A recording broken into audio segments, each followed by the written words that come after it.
here's to working with what we got. I have this 661 cylinder, it's just a junk cylinder to play around with, on this hobby lathe that weighs like 155 pounds. I have this workbench in the shop. I've got the stone here, and the workbench consisted of like a cardboard top, you know, like real chintzy wood. And so I put a piece of plywood here and mounted the lathe on that, started playing around. I was able to complete my first project, but with that setup, I was only able to go to about right around 500 RPMs, and then it would start to get wobbly after that. I was like, that's as high as I could go. And this machine doesn't have a lot of torque, so it had to be brand new, very sharp cutting point, and I had to go about it really light. It sucked.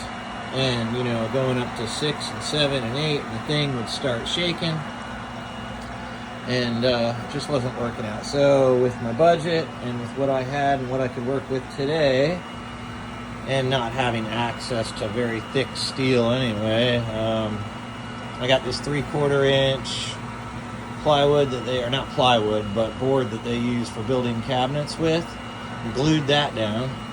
And then I got this sheet metal, and I got a much bigger bolt than the one that came with it to anchor it down, and I used my 1/2 inch impact gun to crank it tight, and then put the regular bolt over there. And with that, it was doing a little bit better, but still getting very shaky. Up here, I could see it through the bench, and down here, and it was shaking the cabinets. So I put these wedges in under here, the frame of this thing, and that improved it, and it was doing better. And I was getting up to like, I could now cut at 700 RPMs. And then finally, to top it off, I went ahead and cut some of this board there and wedged it back in there nice and snug. And now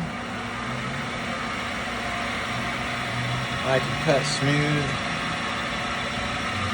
pretty much whatever. It starts to feel a little bit of a wobble around 9, but earlier without the board, if I just took it past